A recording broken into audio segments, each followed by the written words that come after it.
Our News is brought to you by Alive. Believe in best. Tonight on Our News, the post office lease tabled. Why the police need your help. Plus, our Vonique Toot sits down with the new PM on the road ahead.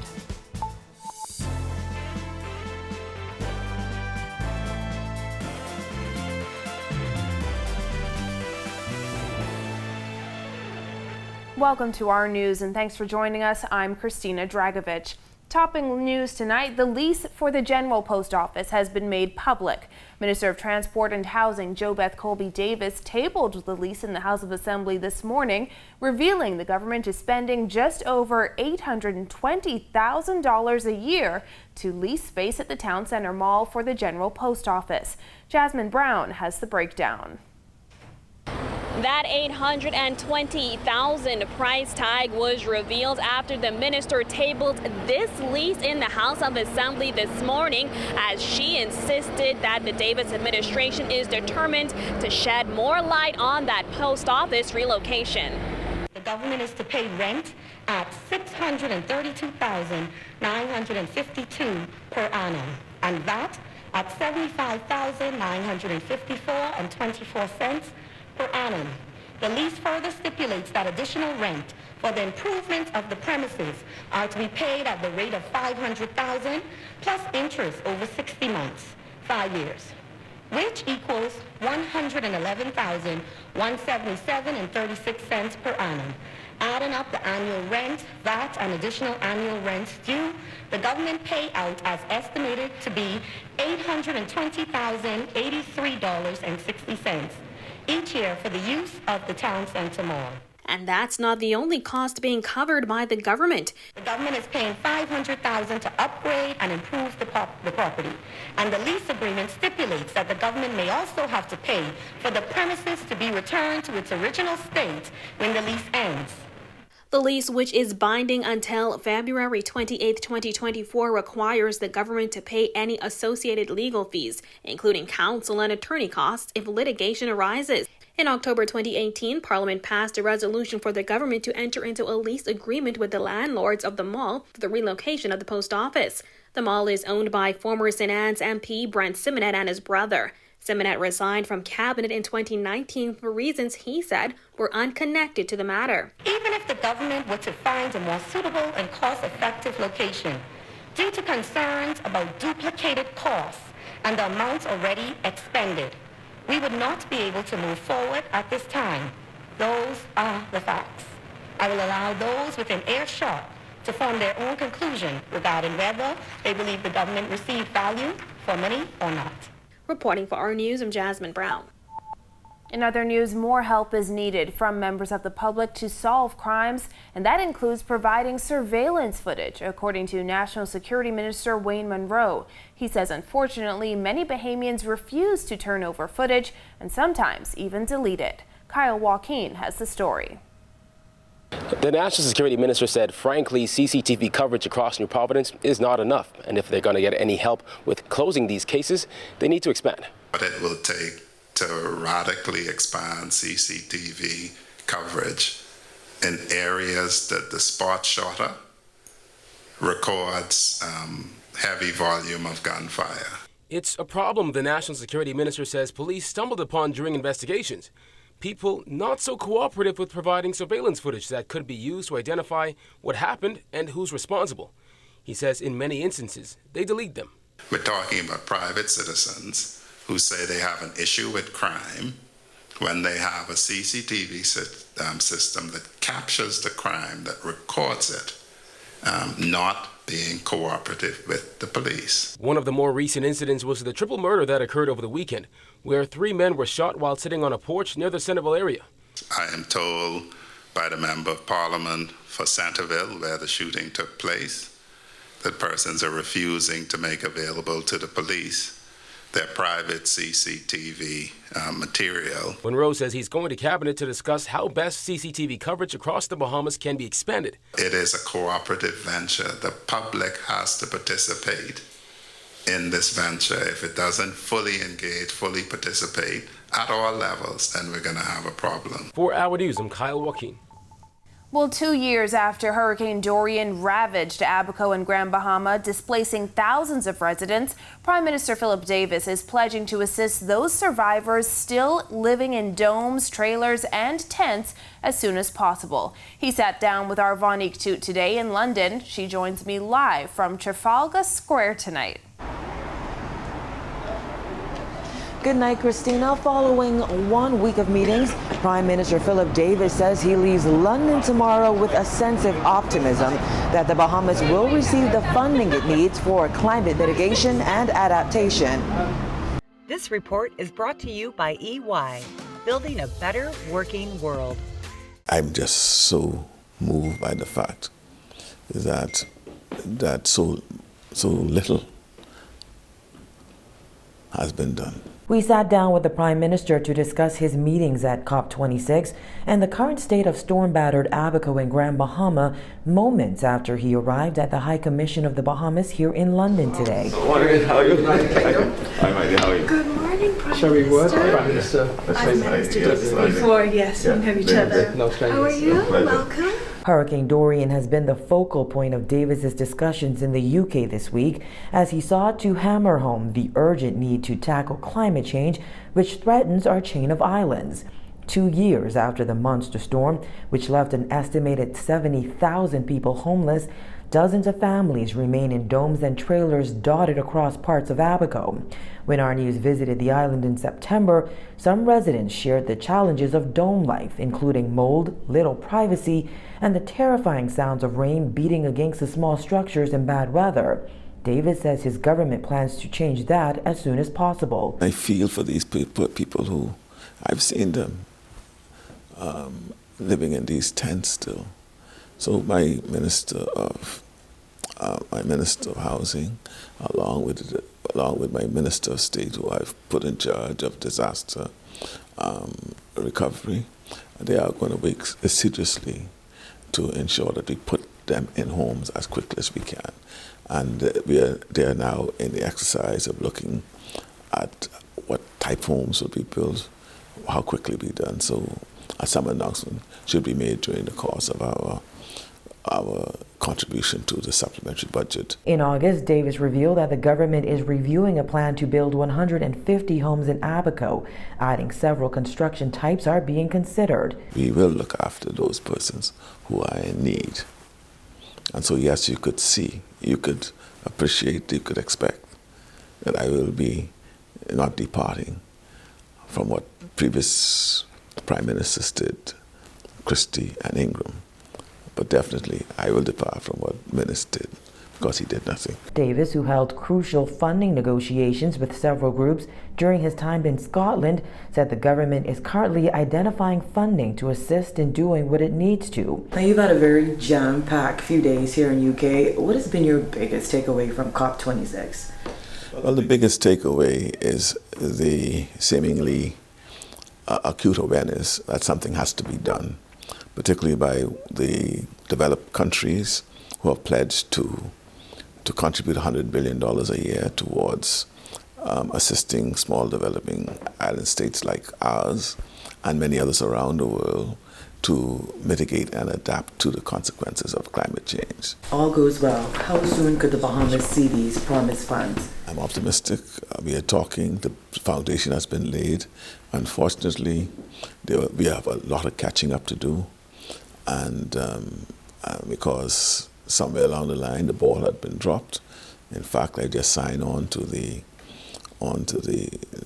finance minister's treaty to ensure that we are at the table to be speaking about these things, something that should have been done several years ago. As he prepares to head home, the Prime Minister says he's ready to hit the ground running to ensure the country does its part to tackle climate change and restore some sense of normalcy to residents on Grand Bahama and Abaco. Reporting from Trafalgar Square here in London, back to you, Christina. Thanks, Bonnie. And National Security Minister Wayne Monroe says government is looking at rolling out tracking wristbands paid for by the last administration, which were never used. Monroe says the technology, which cost taxpayers $70,000, was to be used for people who were supposed to be in quarantine, but it was never put to use. at that time they had these devices that a little bit of foresight would have just said Monroe is about to be discharged, because the doctors would tell you that. Go and snap one of them on him, find out where he lives, geotag him, and tell him, stay home for the next 10 days. So I don't know exactly what care was being taken in the last administration, but certainly it was paid from my ministry's budget, $7,000 odd a month, for 100 tracking devices where we did not use a one. Partly cloudy skies outside our studios tonight. Greg Thompson is in the Weather Center with the latest. Thanks, Christine, and a happy Thursday evening, everybody. Another beautiful evening setting up outside our studios right now. Temperatures are in the upper 70s, 79, few clouds. It's pleasant. Your winds are very light out of the southeast at 4 knots, and your feels like temperature very comfortable, 82 degrees. Satellite view, we have some moisture moving in from the Straits of Florida and the Gulf of Mexico. That's all ahead of a frontal boundary that should get near by late tomorrow and into Saturday. So we're looking for a few more showers across the islands, mostly the northwest Bahamas tonight through tomorrow.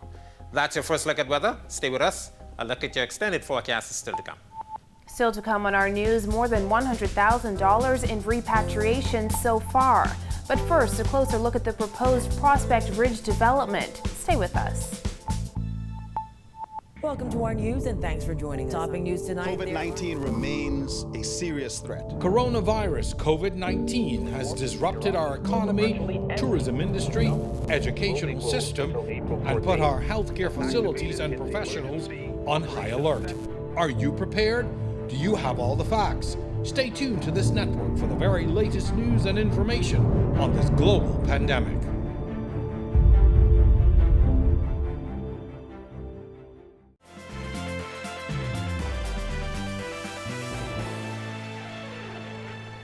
An election ploy is what Housing and Transport Minister JoBeth Colby Davis labels the former Minnis administration's Prospect Ridge development as. Colby Davis says it seems like the project was far from being fleshed out. I came armed with the facts because I understand the barriers in society which presently restricts many Bahamians from becoming homeowners. Therefore, it was important for me to be clear in my submissions that the Prospect Ridge development was, in my assessment, an election ploy, which ignored proper protocol and procedures to advance a new subdivision. She insists critical steps like a feasibility study, topography study, and development of a master plan were not done. And Minister of Immigration Keith Bell renouncing any concerns of security issues at the detention center following an incident this week when Cuban nationals lit a bag of trash on fire.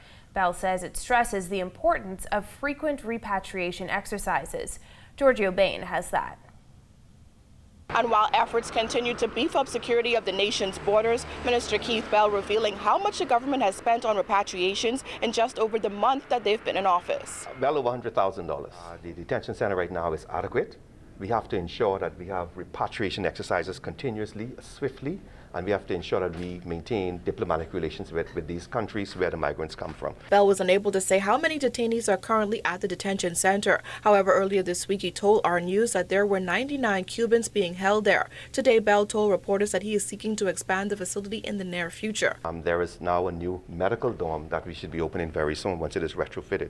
And I am hoping there is an area of property right outside of the detention center that we can acquire and expand the capacity from 4 acres to 10 acres. Bell says he is now focused on adequately promoting officers who have been working tirelessly as soon as next Monday. A number of officers, over 100 or more, they came out of training, but they're still TIOs, training immigration officers. They have not been confirmed in ranks, and that goes back from 4 or more years. So any timeline on that? On November 8th on Monday. Reporting for our news, I'm Giorgio Bain. Coming up, Michael Pintard joins the F&M leadership race and the latest in sports. The details when our news returns. Welcome to our news and thanks for joining us. Topping news tonight. COVID-19 remains a serious threat. Coronavirus COVID-19 has disrupted our economy, tourism industry, educational system, and put our healthcare facilities and professionals on high alert. Are you prepared? Do you have all the facts? Stay tuned to this network for the very latest news and information on this global pandemic.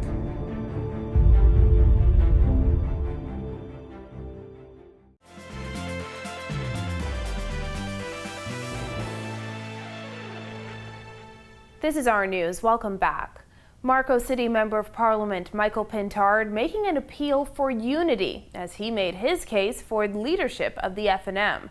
Bethany McDermott reports. The race for leadership of the Free National Movement heating up with Marco City MP Michael Pintard and announcing his bid, making it a three-man race. Whatever God has for me to do as an assignment, I'm prepared to do it. Now the Marco City MP also making a strong call to unify the party. This as he also called those who may have left the party to come back home. And so I sent out a clarion call for those that supported Cecil, and if you're not with us right now, we'd love to have you.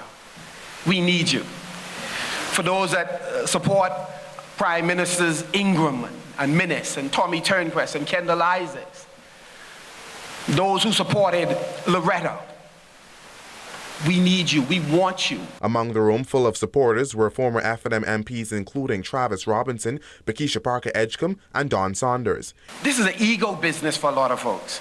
It's a lot of testosterone in the room. That's why we need more women in leadership in the Commonwealth of the Bahamas. Pintard ran for office in the Centerville and Cat Island, Rumkey and San Salvador constituencies in 1997 and 2002 respectively, but failed to be elected to Parliament. He won in Marco City in 2017 and again in 2021 and has served as party chairman. Reporting for Our News, I'm Bethany McDermott. In other news, UB Mingo's basketball heads to Florida to homecoming, and Atlantis rewards a pair of young tennis players. Here's Marcellus Hall. All right, thanks, Christina. Welcome to our sports, everybody. I'm Marcellus Hall. Guess it's only fitting that I'm wearing the colors of the UB Mingos because they are on the road this weekend. It's homecoming, and they're going to be playing a big game to start off their basketball season. Hopefully, they hope to pick up a win once that game gets underway. UB men's basketball team leaving town this week for Orlando. They take on the Johnson University Suns in their first action since March 2020. The game will serve as the UB community's homecoming matchup and will be live streamed at Fusion Superplex so the university community and anyone else can watch the game as a part of the homecoming festivities. The game is set for 6 p.m. this evening, so we should have some results for you coming up for you tomorrow. The team has been practicing in preparation for the game and looking forward to making a strong return to international play and just play in general. Head coach Backus Rose saying the team is very excited about getting back into competitive basketball. Really is a stabilizing factor really in my life today. Just having the opportunity to go out, prepare, a practice session, prepare a game plan, and just to see the growth in the team as we've developed from a scrappy bunch of guys to really forming into what a team is. So it really feels good, and I'm excited about the opportunity. Excited to see how these boys are going to pull it together and win this game. We don't have any size. We have a small team, with a 6'4" and maybe a 6'3", but that's about it. But we have excellent skill and great team camaraderie, and I'm very excited to see how these guys are going to pull this together and become a unit on the floor. We haven't had a whole lot of chance to get into a lot of scrimmaging, so we try to get that, get those extra games in. But it's going to be a wonderful opportunity for me to see the growth in some of the younger players and what they can do with Mingo basketball. Meanwhile, from the tennis beat, Atlanta's rewarding a number of young tennis stars for their recent achievements. Tennis players, all members of the Mark Knowles Tennis Bahamas organization, which hosts its matchups every year at Atlantis. And part of that organization, 15-year-old Madison Bowleg and 10-year-old Saray Rogers receiving their accolades. The players were gifted a 3-day, 2-night stay at the resort's iconic Royal Towers, tribute their recent achievements at the United States Tennis Association's tournaments held in the U.S. And that's indeed your check on sports for you here tonight. Don't forget, Thursday Night Football comes your way. We'll give you details on that coming up tomorrow. And, of course, before we go, condolences to the Longley family as Darren Plywood Longley laid to rest today. Great sports icon, remembered for C.H. Reeves back in the day when he was huge in that Hugh Campbell tournament. Rest in peace, my friend. That's your check on sports. I'm Marcellus Hall. Back to you. Thanks, Marcellus. Ahead on our news, Alive celebrates on Grand Bahama. Stay with us. Welcome to our news and thanks for joining us. Topping news tonight. COVID-19 remains a serious threat. Coronavirus COVID-19 has disrupted our economy, tourism industry, educational system, and put our healthcare facilities and professionals on high alert. Are you prepared? Do you have all the facts? Stay tuned to this network for the very latest news and information on this global pandemic.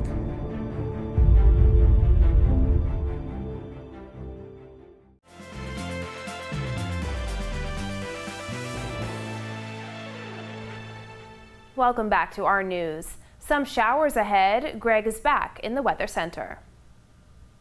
Thanks, Christine, and welcome back, everybody, for your second look at weather. Of course, we are watching a front boundary getting in here sometime by tomorrow. Ahead of that, a lot of moisture across the Florida area, as well as across the Florida Straits, will be moving into our area. So we're looking for some increasing cloudiness, some showers and isolated thunderstorms with this front, a very strong one. Behind that, high pressure will dominate our weather. That will be ushering a very nice change in the air mass. So we're looking for some cooler temperatures than what we had for the last front.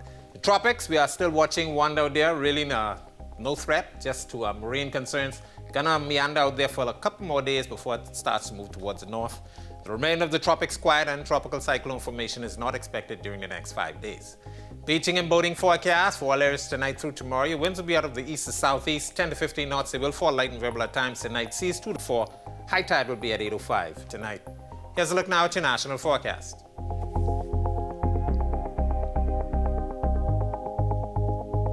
A look now at your extended forecast through Tuesday.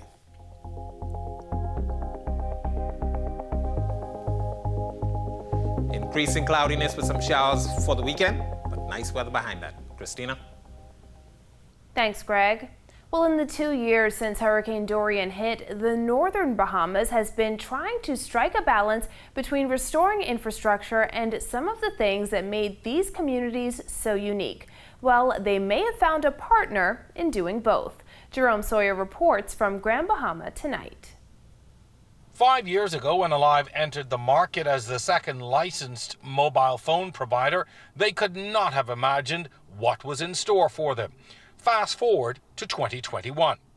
With Hurricanes Matthew and Dorian and COVID-19 in the rearview mirror, and with 180,000 customers on their network, Alive executives have a lot to celebrate. We had the confidence in the ability in terms of the network that we had built, the team that we had assembled to not just manage and operate our network, but also to ensure that if in the event of a hurricane such as Hurricane Dorian or any other system that came through, our network had been designed and built to have that resilience to be able to provide our customers with that connectivity. Led by CEO Joan Gomez, Alive executives touched down in Grand Bahama Thursday, the latest stop on a family island thank you tour for customers for 5 years of support. And with 25,000 Grand Bahama subscribers, you begin to see why this island is such a priority. After Hurricane Matthew, we used that example to build a network that they experienced in Dorian by strengthening our networks. Grand Bahama is unique because it was also going through a deep economic crisis. And the decision was made after Matthew to put the contact center in Grand Bahama because we wanted to strengthen the economy of Grand Bahama. But these family island trips are all about partnerships. Take, for instance, East Grand Bahama.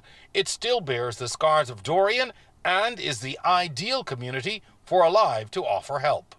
We still have persons in survival mode trying to rebuild their homes.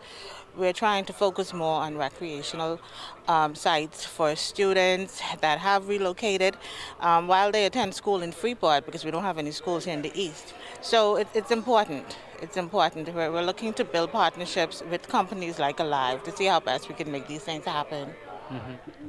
Throughout areas in East Grand Bahama, life is returning to pre-Dorian status, at least in some ways. When you look around in areas like in McLeanstown, you can see the signs everywhere.